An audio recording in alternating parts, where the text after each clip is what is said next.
Here, it's Mike from the Mike Wagner Show. Powered by Sonic Web Studios. Visit online at sonicwebstudios.com for all your needs. Look at a professional website without breaking your budget. Sonic Web Studios is the answer. Sonic Web Studios offers fast, affordable custom web designs that blow the competition away.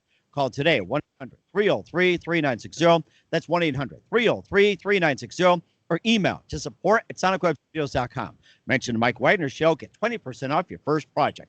Sonic Web Studios. Take your image to the next level. Also, the Mike Wagner Show can be heard on the MikeWagnerShow.com. You can check our Facebook page at Facebook.com/The Mike Wagner Show. You can download and listen on Facebook, SoundCloud, Spreaker, Spotify, and iHeartRadio. Also on Anchor FM, Radio Public, iTunes, Google Play, and over 25 podcast platforms. Take the Mike Wagner Show with you on any mobile device. Subscribe to the Mike Wagner Show on the YouTube channel. Also follow the Mike Wagner Show on Instagram and Twitter today. We're here with a wonderful author from the UK as we're speaking from the other side of the pond via Skype. And thank God for the modern day technology. She is known her for Terra Vane series, and also she's also done some fantasy romance, paranormal romance, and supernatural alphas and urban fantasy, and known for some books like Death Be Blue, Death Be Charmed, Death Be Burned, and Death Be Told, but nothing about Death Be or Buy Chocolate as of yet. We're going to talk about that later as well, too. And here she is transitioning to a brand new phase and a name you're going to have to get used to. So live, ladies and gentlemen, from the Plush Studios here in the beautiful UK, ladies and gentlemen, the former author Katie Epstein, now the author Katie Carys. Katie, good morning, good afternoon, good evening. Thanks for joining us today. Thank you very much for having me. It's an honor. Thank you.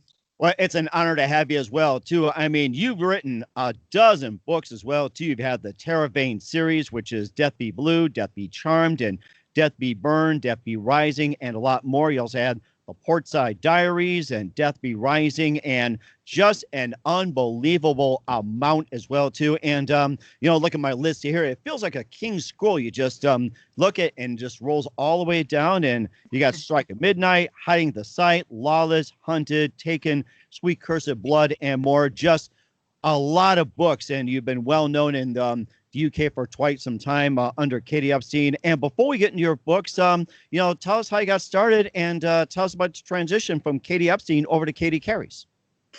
I took the writing seriously in my mid-20s. It's always been something that's been in the background for me, but I never wanted to be an author. I think it seemed so far off, like a far-fetched thing for me to be. And I think back then I would probably have been a pop star if I had to go for something, that far-reaching. Not that I could sing.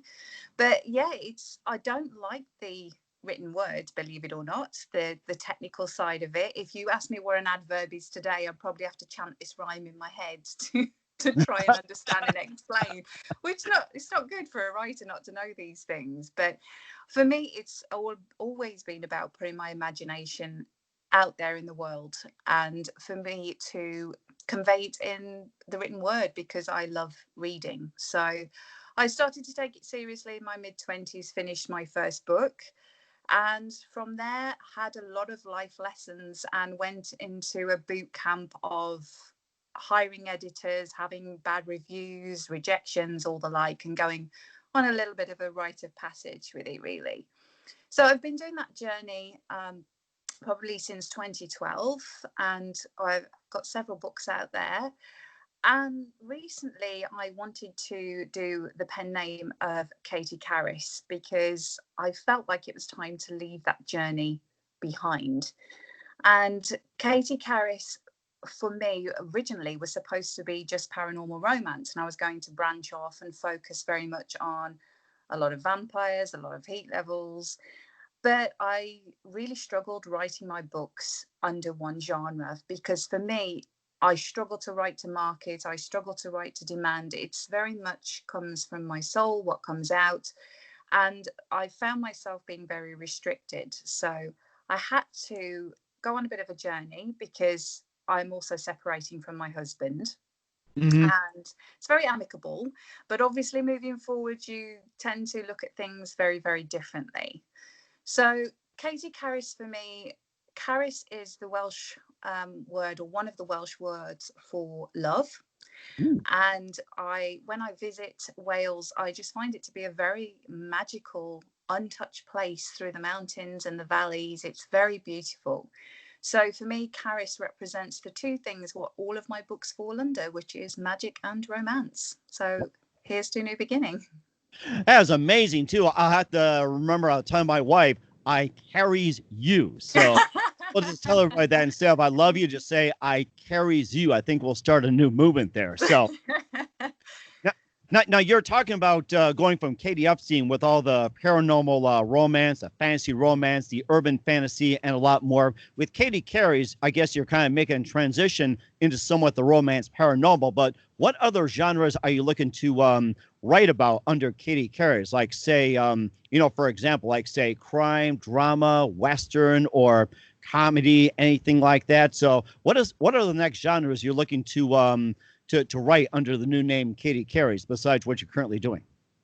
It's supernatural cozy mystery is something that originally it was going to be cozy mystery, but I wanted the supernatural element still to be there.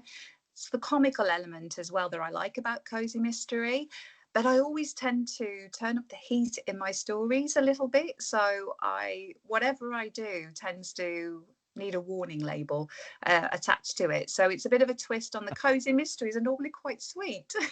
And here I come and turn up the heat with that as well. So yeah, it's a different thing for me because it's the funny element. I find the characters coming across very quirky, and the one that I'm currently writing called Hollow's Back, it's basically about a young woman who can see spirits, and she wakes up to find that her aunt has died and wants her to help her find out who the murderer is. But she threatens to sing My Humps by the Black Eyed Peas until she agrees to help her. So it's been an interesting take for me to go on that. And that, I suppose, as I say, I love magic, I love romance, and I like the artistic license it gives you writing fantasy. But I also tend to find that in my books, naturally, there tends to be some form of crime solving that falls alongside that. So I think once I've exhausted all of those possibilities, I'd love to know what's coming next without the magic. That would be an interesting thing to see. Mm-hmm. And of course, you talk about turning up the heat, and I was looking through, I went, I just really got burned, and yeah. I came very close to the emergency room, not being able to talk to you, but then my wife is like, here, I'm going to take care of this, kisses my hand like that, and says, get on and talk to Katie. So I don't need the bandages, as you can tell, too. And, turning up the heat, and, how else are you turning up the heat as well, too? Like with what other elements, and what do we expect? Well, what you tend to find, again, when you start to research things, the scary element is people love to put labels on things. So if you do too much of something or say certain words, all of a sudden it becomes erotica or it becomes erotic romance. And you find these chains continuously start appearing from nowhere. And for me, when I say turning up the heat levels, it's just taking it that a little bit more graphically how we describe the lovemaking scenes, should we say.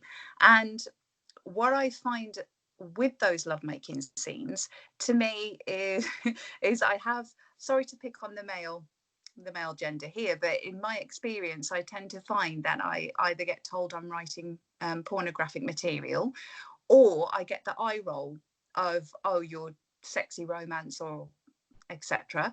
But I'd always love to turn around and say, please ask what your wife or your girlfriend are reading, because there is a reason why romance and erotica is a multi-billion-dollar industry, and it's the largest selling genre in the world. So maybe ask your other halves why that is. Well, we'll certainly do that. Maybe we'll reserve her for Valentine's, Sweetest Day, or any of the day as well, too. And we'll talk about some of your works in the Terravana series and more. But first, listen to The Mike Wagner Show at themikewagnershow.com, powered by Sonic Web Studios. Visit online at sonicwebstudios.com for all your needs. Look at a professional website without breaking your budget. Sonic Web Studios is the answer. Sonic Web Studios offers fast, affordable, custom web designs at below the competition rate. Call today, 1-800-303-3960. That's 1-800-303-3960. Or email to support@sonicwebstudios.com. Mention the Mike Wagner Show. Get 20% off your first project. Sonic Web Studios, take your image to the next level. Also, the Mike Wagner Show can be heard on the MikeWagnerShow.com. You can check our Facebook page at Facebook.com/The Mike Wagner Show. You can download and listen on Facebook, SoundCloud, Spreaker, Spotify, and iHeartRadio. Also on Anchor FM, Radio Public, iTunes, Google Play, and over 25 podcast platforms. Take the Mike Wagner Show at the on any mobile device. Subscribe to the Mike Wagner Show on the YouTube channel, and follow the Mike Wagner Show on Instagram and Twitter today.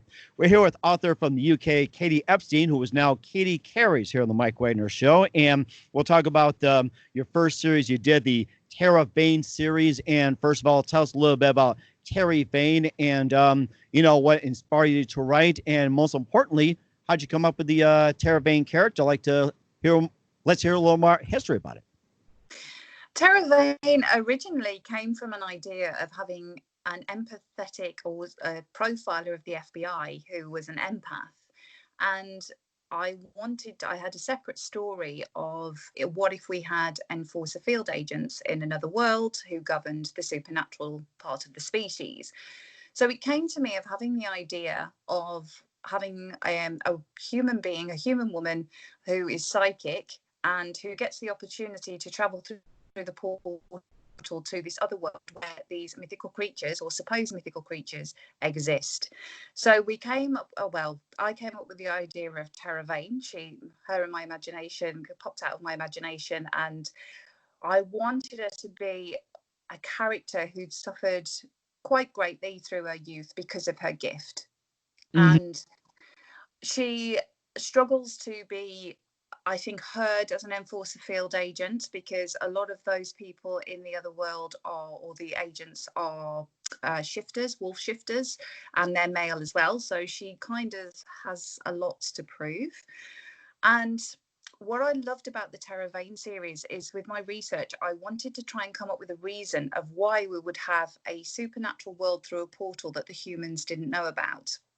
Mm-hmm. So I started to do some research in our history about all the mythical elements like Avalonia, Atlantis, Lyonesse, the other lost worlds as well. I think there's another one, El Dorado, to just try and see timelines of when we had biblical events like the Great Flood. Also when the Mayans, the serpents came along and they predicted a flood, and just then put the science over it to try and see when the Homo sapiens, etc., were discovered. And it was quite enlightening how a lot of our myth ties in with our science and ties in with our history that we know. So for me, I came up with the idea of Tara Vane was, what if thousands and thousands of years ago, before the Great Flood, that fairies existed, werewolves existed, vampires existed, and we had magic, we had gifts all around us. But then they had the prediction that the Great Flood was going to happen. So because they had magic back then with the shamans and the witches, they actually discovered a portal to a dimension pocket that sat in between worlds. And because of the magic of the fae, the fairies, and all the different elements they were under, they were able to come up with this weather management system and actually create this ecosystem where they could survive, while the Great Flood then wiped out those remaining on the earth. So through evolution, through time, they become very civilized and banded under the what they call citizens and different. So we've got sapphire citizens and amethyst citizens, and they're banded to retain order, which is what Tara Vane and her partner governs. And sometimes she goes over to help the FBI on cases where they need her psychic abilities as well. So some amazing stories came out of that, and went on a bit of a tangent, and we're coming up to book 8, I think, has just been published. Wow. And what is the 8th book again? The 8th book is Death Be Hell. Death Be Hell. Wow, that's amazing. And of course, you talk about the paranormal, the portals, and everything else. And of course, it sounds like to me you also go through a time machine as well too. And maybe you can describe how the time machine works, and what they maybe describe the model of it too, if they go through portals. Like a time machine. That's a good idea. Yeah, they've actually in the book they've got 4 portals, and these portals, they actually travel to different parts of what we call our world. So there'd be one in Egypt. We've got one south of India where Lemuria was supposed to be, and that's where the mermaids travel to. There's one in Glastonbury in England with the King Arthur legend, going back to that. And I think I've said Egypt, haven't I? And then I think, yes, the one we see mostly feature in the story is Seattle. So that's the most used portal where they come through. That's called the Fire Arch of Attila portal to represent the ancients who created it back then. So there's a lot of backstory that comes in with this. But Terra is actually appointed to this team of people she's affiliated with. There's a witch on her team, a lust demon, a vampire, and a wolf shifter. And between them all, they have to go and bring back some escaped foes who've escaped from the supernatural community on Earth. So if there is a jinn or a necromancer among us, then that's where they've come from. They've come from the world of Portiside. That's amazing. And of course, you talk about finding these lost artifacts. Now, are these all tied into to form, say, you know, solving the mystery? Is it that type? You find these lost pieces and putting it together to solve the mystery? Well, it's without revealing too much, it's more people than pieces. So what it is, there's a hidden agenda of somebody who is orchestrating this bigger plot, if you like, to tie in at the end. And unfortunately, Terra, she seems to be, I think by book 3, she's sick of being tied up and captured by the supernaturals. So we have each book does close out, so that part of the story does close out. We have closure, but then it lingers on this bigger plot that sits in the background to the next book and to the next, and we see that unravel of the corruption that is out there going for a bigger piece of the pie. Mm-hmm. And also too, another thing we talk about time travel, the paranormal, and everything else. If you were asked to go on time travel right now, would you do it? Yes or no, and why or why not? I'd have to. I'm a writer. I'd have to. I think my natural curiosity would get the best of me. Where I would go, though, if I had to pick, I would definitely say 18th century or Regency UK. I think it was an era where there was so much beautifully crafted. And if you were a blue blood with lots of money, then it was great for you. Not so much if you weren't, but just to see, you know, just the costumes, the clothes they wore, the milliners, and just all the beautiful handcrafted items that we had back then. It would be great to go and see that. Mm-hmm. But, yeah. Oh, go ahead. I'm sorry. It sounds like you're on a roll here. So I know I've got to calm down because I'm getting my Mr. Darcy come in, so I better stop there because the heat levels will go whoo. So really, yeah, I'll rein that back here. Have a little something to drink for you. That'll calm me down. Yeah, Here. well, thank you so much. Yeah, you bring. Let's bring the heat level. Your wife will know what I'm talking about. That's the thing. She'll know exactly what I'm talking about. Oh, exactly. Yeah, too. We'll talk about a few of your books as well, too, and some of your other offshoots. But first, listen to the Mike Wagner Show at themikewagnershow.com. Powered by Sonic Web Studios. Visit online at sonicwebstudios.com for all your needs. Looking for a professional website without breaking your budget? Sonic Web Studios is the answer. Sonic Web Studios offers fast, affordable custom web designs that blow the competition away. Call today, 1-800-303-3960. That's 1-800-303-3960. Or email to support@sonicwebstudios.com. Mention the Mike Wagner Show. Get 20% off your first project. Sonic Web Studios. Take your image to the next level. Also, the Mike Wagner Show can be heard on the MikeWagnerShow.com. You can check our Facebook page at facebook.com/the Mike Wagner Show. You can download and listen on Facebook, SoundCloud, Spreaker, Spotify, and iHeartRadio. Also on Anchor FM, Radio Public, iTunes, Google Play, and over 25 podcast platforms. Take the Mike Wagner Show with you on any mobile device. Subscribe to the Mike Wagner Show on the YouTube channel. Also follow the Mike Wagner Show on Instagram and Twitter today. We're here with author Katie Epstein, now known as Katie Carys, from the UK here in the Mike Wagner Show. Best known her for Terra Vein series. We're going to talk about a little bit more about the books like Prophecy Child, more urban fantasy, and also some more fantasy romance like Strike at Midnight, High in the Sight, and more. Maybe just cover a few more of the Death Be books like your first one, Death Be Blue, and talk about a little bit about that one. So Death Be Blue, that starts off the journey of Terra Vein, who is the Enforcer field agent for Portiside City. They've been chasing a cannibalistic killer for several weeks. So we begin that book with her and her partner on a stakeout in the more unsavory part of town. And Portiside is actually split up into 4 parts in the city. We have the Victorian Quarter, which is very rustic, very steampunk. Then we have the Crystal Quarter, where a lot of the Fae live, buildings made of tumblestone, etc. A lot of modern technologies and innovations there. There's the industry quarter, where that's a little bit more where the inventors and the engineers live. So there's smog ridden, they like to keep themselves to themselves. But then we have the Industrium quarter, where Terra works at the agency, which is where all the data hubs and the office and all the late night vampires tend to work with their nocturnal activities. So we start off in the Victorian quarter with Terra and wolf shifter partner Caleb. So by following this cannibalistic killer and discovering more about him, this is where the corruption begins to unravel around a blue pill, a drug that's hitting back on the market. And in Portiside, drugs aren't really a problem, because they wouldn't tend to be if you've got magical potions at your fingertips or supernatural powers. So it's something they have to investigate further, and then that goes into the next books as the corruption reveals itself. Mm-hmm.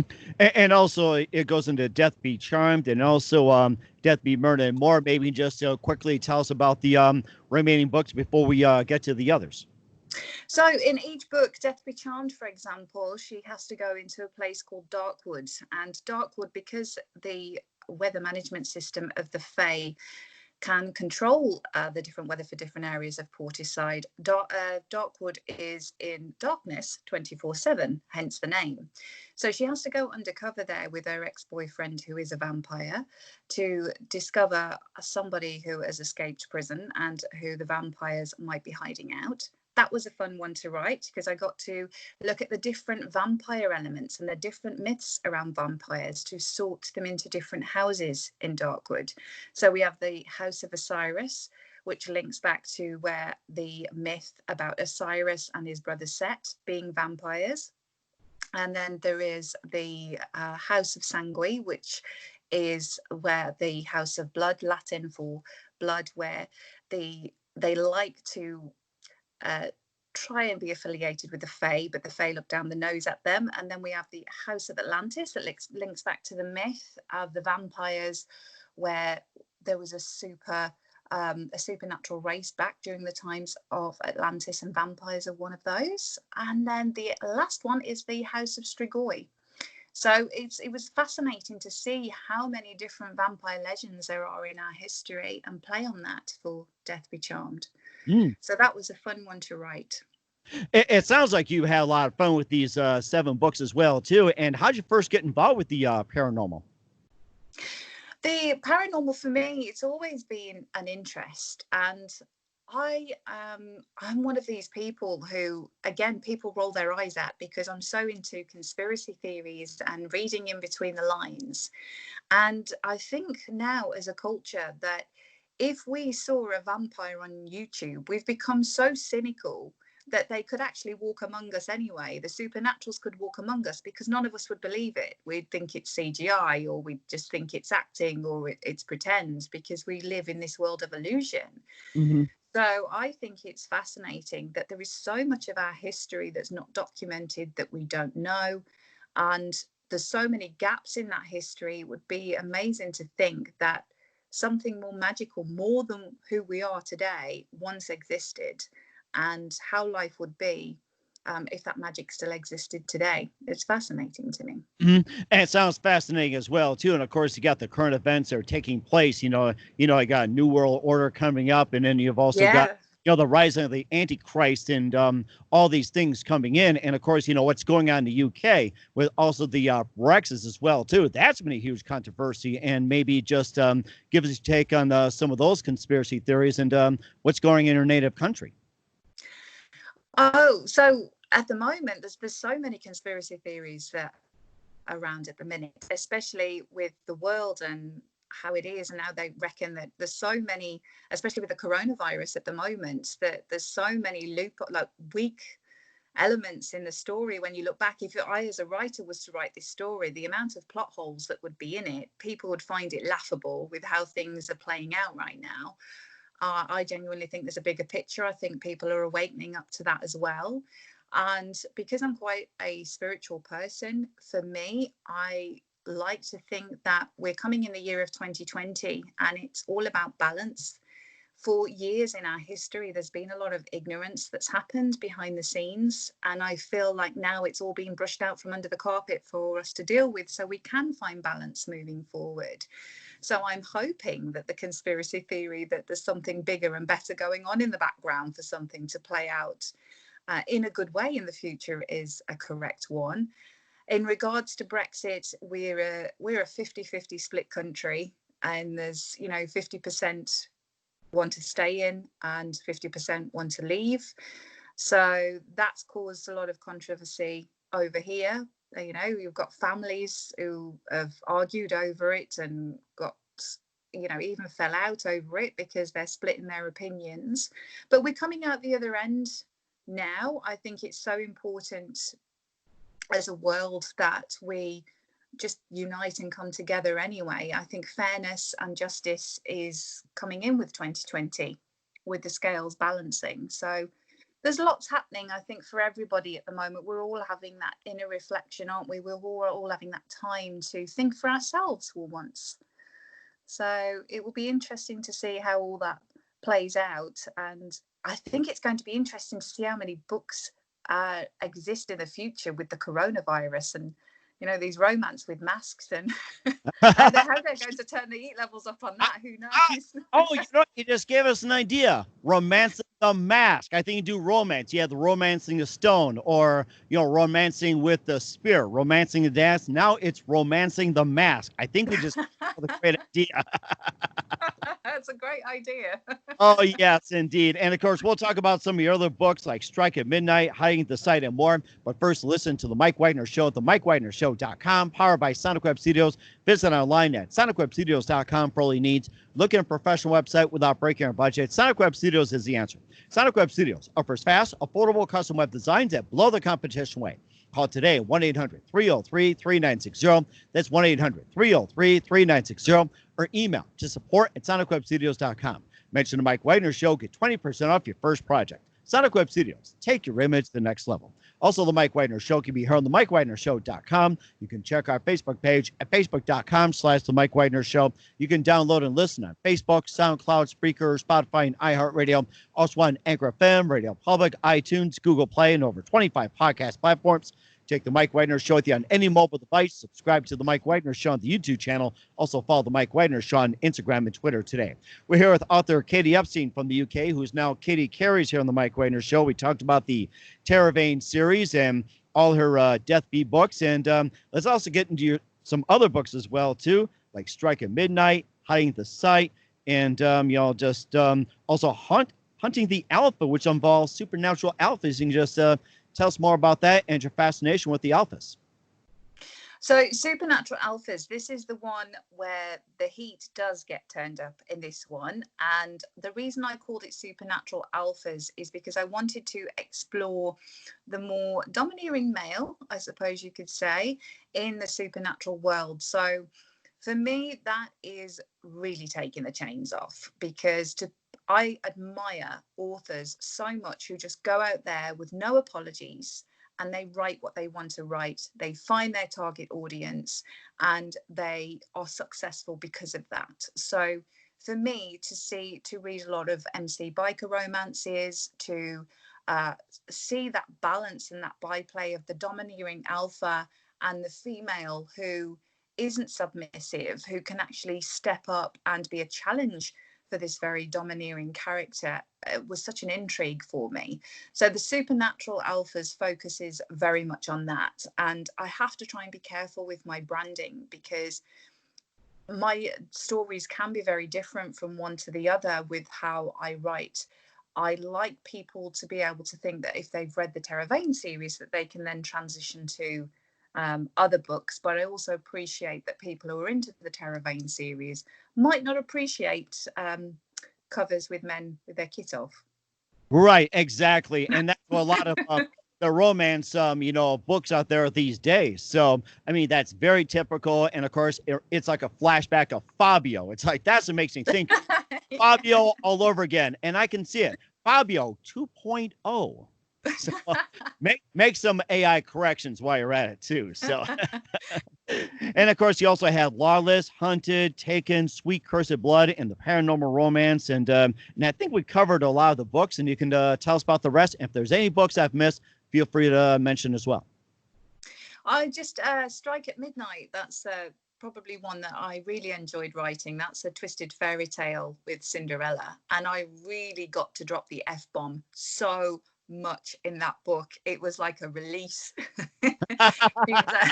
She's basically we meet Rella Rosewood, and she has pink hair, foul mouth, and likes whiskey. She's a renegade hunter in the kingdom of Karina, and she agrees to go undercover at the ball to see if the Duke of York is indeed an imposter. And from there we get the glass slipper, we get someone who's called Lemonade Guy. We get hints of Pinocchio and other characters that we know and love from the fairy tale world. So I'm glad that I transitioned that book to Katie Carys, because I've got A Tower Above with Rapunzel and her twisted fairy tale, Caught in a Trap for Little Mermaid, A Thorn in My Side for Sleeping Beauty. That's the one. So I'm glad to be going down. That's quite exciting. So I'm looking forward to that one. It sounds like it's Sleeping Beauty and says, I need to take my I need to take my melatonin before I wake up in about 100 years, and then wake up and says, damn it, I need to sleep more. Well, I do like a strong female protagonist. So the Sleeping Beauty in this one, her power will actually be she hunts in her dreams. Mm-hmm. So I thought that was a good take on, rather than having the prince come save her, that she's going out there and saving others. So it sounds like get away from me. I'm going to save myself. Go get some coffee. I can imagine that. Exactly. We always love a good prince. We do. We love a good prince. But it's nice to see a woman being able to stand up for herself too, and going on with the different energies. I think it's great to see that we can see the males being able to embrace that more feminine side of them as well, and not be judged for that either. So we're coming into balance. It's good. And of course, still think about that glass slipper as well too. It breaks, and Cinderella looks and goes, damn it, why'd you break that? It's like, you're gonna buy a new one. And or it could say the shoe fits. It's like, why is this not fitting? And just letting every F-bomb. And think about Pinocchio. It's like, why is your nose growing, you sick bastard? So I can see something like that. And then, I can see it as well too, like in Disney characters, maybe Mickey Mouse and Donald Duck, start try to kill each other, or say with Peanuts, Charlie Brown and Snoopy get into a huge dogfight, or Lucy and Schroeder just bashing each other with a piano. So I can imagine you going off on those tangents as well too. And of course, I'm sure you love to hear suggestions from other people as well. And speaking of the new transition, and what do you have for us? Can we expect me in 2020 and beyond? So this year, Katie Carys will be launching. We've got Hiding the Sight, and also Sweet Cursed Blood will be coming out. And that's very fun to write, because it's a take on when a slayer needs the help of a master vampire. So there's a lot of tongue-in-cheek coming in that one as well. So there's Sweet Cursed Blood, Hunting the Alpha, we've got Hiding the Sight. There is going to be 2 more Terror Vein books. I'm hoping to close out this year. If not, that may roll into 2021. But I'm also carrying on with the Prophecy Child series. That's a series of books that I released in 2014 that I'm rewriting. So there's lots to come out across the different genres, and Hollow's back, which I've already mentioned. Mm-hmm. Once I've settled and got everything unpacked and got my head back on straight, then it's diving back into the writing and seeing what can get put out there, because people are getting frustrated with me. They want the next book. I'm annoying them terribly. So they'll be coming soon. Well, of course, if you get annoyed at their annoyance, maybe you can just reach out with that hot book and just you'll skull them and say, hey, back away. So I was hoping, they'd have better things to do nowadays, but you know, life's gone really crazy, and there's lots of writers who are struggling to write, but it's lovely the fact they're knocking my door down. I'm so grateful for the support that I've had from my readers. They're amazing, and they've really had to help me on this journey of self-discovery, of knowing where to go. And all they've said is, look, we don't care what you're called, as long as you let us know who you are so we can buy your books. So that's best compliment in the world. And speaking of buying books, where can they purchase your books at? At the moment, they're just on Amazon, and they're also available on Kindle Unlimited. So they will be going on to other sales channels in the future, but just for now, you can get them on Amazon stores.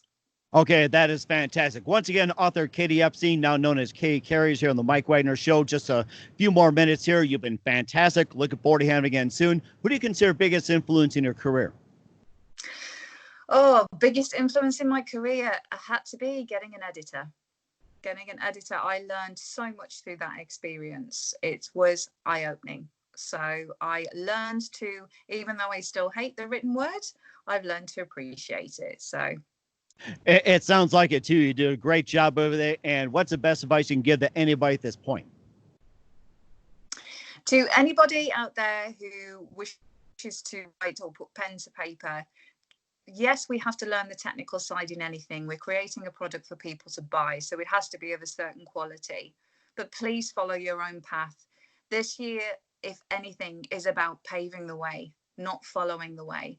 So just be true to yourself, let your soul speak, and don't get too hung up on what other people are doing. Writing is subjective, so just be true to who you are. Mm-hmm. And that's so very true. Once again, author Katie Epstein, now Katie Carys on the Mike Wagner Show. Katie, a very big thank you for your time. You've been very fantastic. Looking forward to having you again soon. Keep us up to date. Love you back on sometime in 2020, going into 2021. And once again, tell us about your upcoming projects. What's your website? How do people contact you? And again, where can people purchase your books? Okay, so upcoming projects, we've got a lot more for the paranormal romance genre. We're finishing off with Terror Vein series as well. We're putting a close on those. We've got Hollow's back. There's other projects in the works around witches, which will be a collaboration. I'm also looking to do a podcast called The Empress and the Star as well. So look forward to that. But I'm just trying to think now, stores. You can see all of my books available on Amazon stores. And for more information about my works, it's www.katiecarys.com. I nearly said Epstein then, but I stopped myself. It's Katie Carys, Carys. I really need to go and practice that, don't I? Yes, we do. Yes, we do. And we carries you for this too. So you've been great, Carrie. A big thank you for your time. You've been fantastic. Looking forward to you soon. Do us a favor, keep us up to date. We'd love you to have back on in the future, and keep us up to date. We carries you. You've been fantastic. Thank you very much for having me.